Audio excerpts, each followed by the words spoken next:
Tomorrow is Friday, the 26th day of September 2025. And I think everybody will be watching tomorrow on how Nnamdi Kanu's case is going to go. I think tomorrow is a very important date. But why people are talking about this issue of Nnamdi Kanu's trial tomorrow, possibly his reign is tomorrow, we are going to discuss about the impending doom that is already at hand. There is an impending doom of insecurity challenges in Nigeria. Now, I will urge you to listen to the end of this video. Now, you see, there is an adage in my dialect that if you translate it to English, it will means that if there is a war coming, or if they announce that there will be a war, so date, that the cripple ought to start going. That anytime you pre-announce a war, the cripple will not be victims in that war. That is what I'm trying to tell you in this video, so stay with me while we dive into it. Those of you that are building houses very close to the bush, you need to be very careful because Fulani herdsmen are now moving from house to house in Abuja, robbing and kidnapping people. This is very important, especially those of you that are looking for house to rent. You need to be very, very careful. As much as we have security agencies in Abuja, they are not really reliable. So protect yourself, because I just finished interviewing some of the victims that were kidnapped, and the story they shared is really, really sad. The government should look into some of the houses most landlords are building, because there are so many houses that are not well facilitated. Who still puts wooden door as your main door, as your main entrance door in a house? Not only did he do it, the burglary he constructed wasn't strong. I was looking at these thieves. These Fulani headsmen used one leg like this to kick the burglary. Then one leg for the door, and everything opened. Now, if your mission of coming to this channel is just to come and watch me and go, I think you should stop following me, okay? Because I want you to be taking everything into account. How many of you remember just last 2 months, I made a video on how people from different parts of the Sahel countries are coming to Abuja. And it happens that the following week, they announced that in Abuja that there is tension, that so many people that are driving bike, who are, all these Fulanis from the Sahel, that they are in Abuja. But they twist the news. They said they came for mining, that there is a gold in Abuja, so they came for mining. I told them, no. It was because of the peace deal Abuja community had with them. After the peace deal, they have to invite their people. So now, if you are in Abuja, I will not tell you to leave if you are in the rural community, okay? But what I'm going to tell you is that Abuja is already taken. Stay with me. Let's continue. When Nnamdi Kanu talked about the presence of Fulani Janjaweeds in Nigeria, we thought he was just singing. We thought he was saying something possibly born out of the hatred of the Northerners or the Fulanis by the Igbos. But it's now becoming clear, because I am telling you sincerely, it's only the powerful almighty Janjaweeds that can pull this thing that just happened recently in Katsina in regards to negotiating with bandits, leaving them with their weapons fully intact, and at the same time even coming to make demands for schools, markets, and the rest of it. That is to say, we're still talking about Ruga Settlement Part 2. That is just it. Sincerely. And I'm telling you, the way it looks now, it seems this Fulani Janjaweeds have Janjaweed clerics, Janjaweed politicians, and funny enough, it's not even just all about being a Muslim or Islam. The fact is, even if you are a Muslim or not, I am telling, even if you are a Muslim, as long as you are not of the Janjaweed family, I am telling you that means you are not even a Muslim.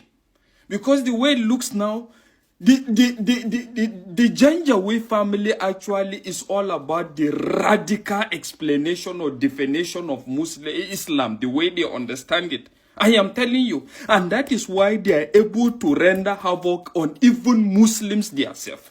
And if you think what we are saying is not true, in the midst of all this kidnapping, tell me Fulanis that have been kidnapped and that they have demanded ransom for. Or tell me how many Fulani communities have been ravaged with these same people. And what is the argument? The argument, the initial reason for these such actions in the first place was based on the fact that they were attacked. A lot of their people were attacked.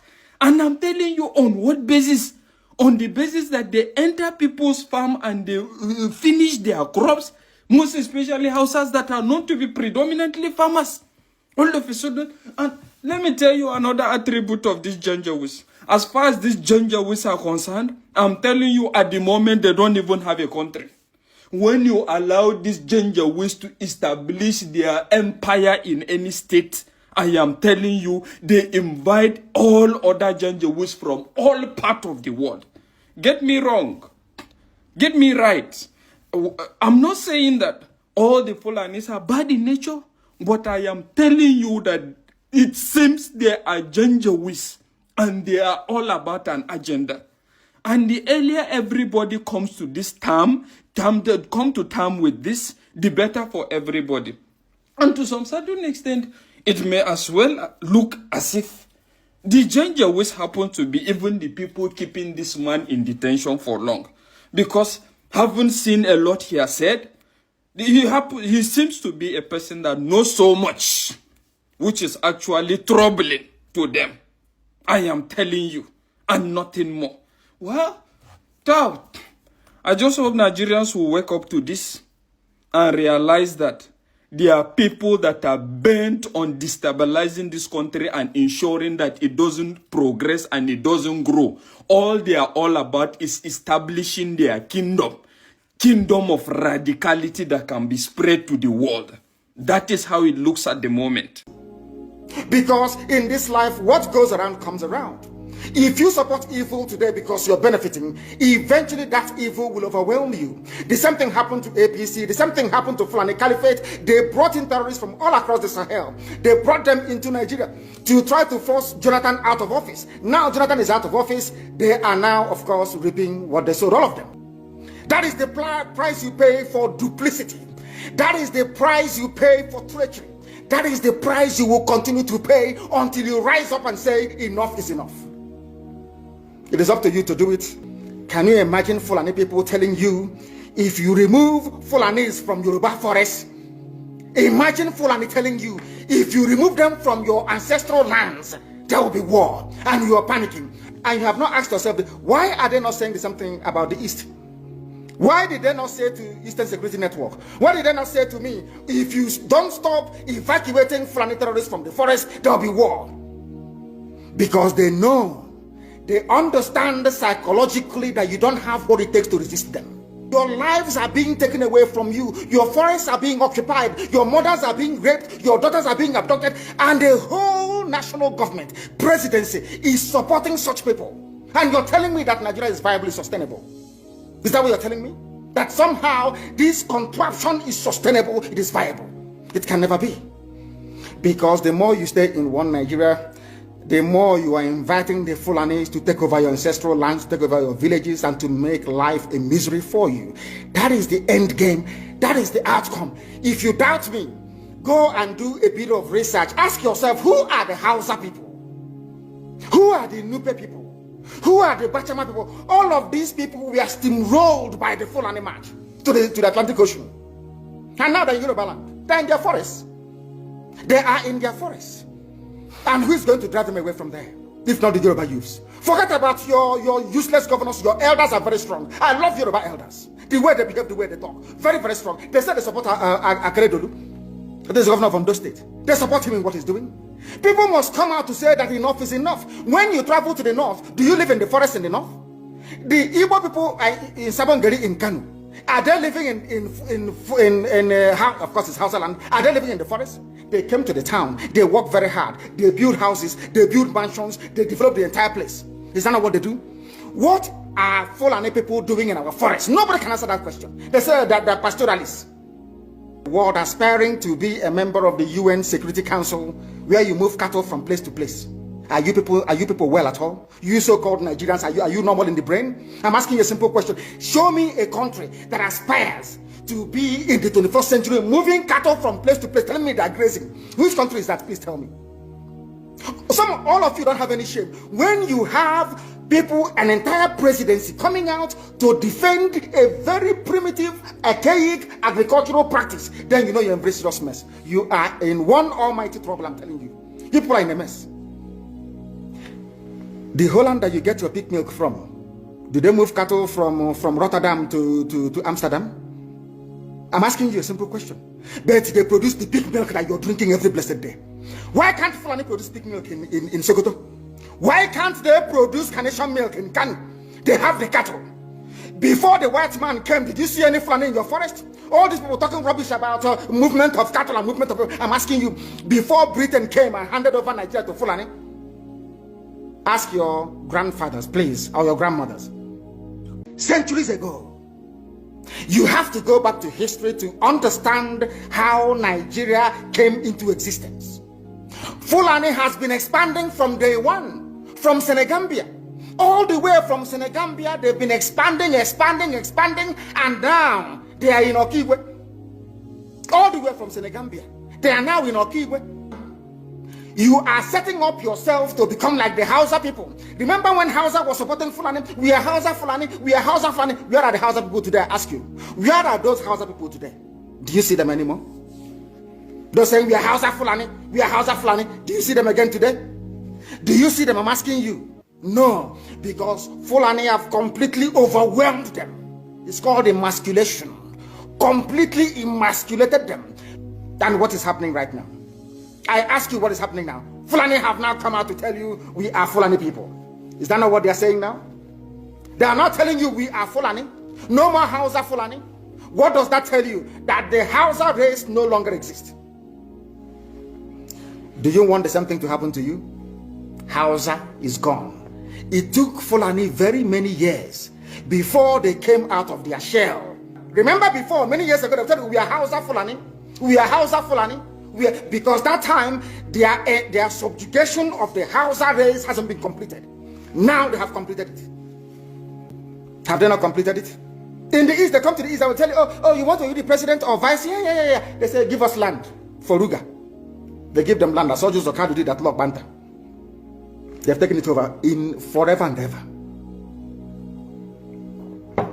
Give us land in your state. Hope of them have proved to us that you are stood. Give us land in Olo. Hope of them will give them land in Olo. We can go and kill people in Obibo. We can kill for them. How many Fulani governors are prepared to kill bandits? I didn't say normal people. I'm talking about armed, dangerous bandits. How many Fulani governors? Go and read your newspapers, you will see it there. Fulani governors are negotiating with them, giving them arms, giving them vehicles, making sure that their life is no longer in misery. But see, they come down to the south. They tell you, give us land for Ruga. Go and kill your people to prove to us that you're one Nigerian. That was why Obi was talking rubbish. Was talking yesterday or 2 days ago. Supported by the BBC. The problem you people have in Nigeria is this. Your journalists, you see people, Punch newspaper, Tribune, Vanguard, and Nation. They are your second worst enemies. I'm telling you the truth. They can never ever be objective in their reportage. Never ever ever. That's why all of you are suffering.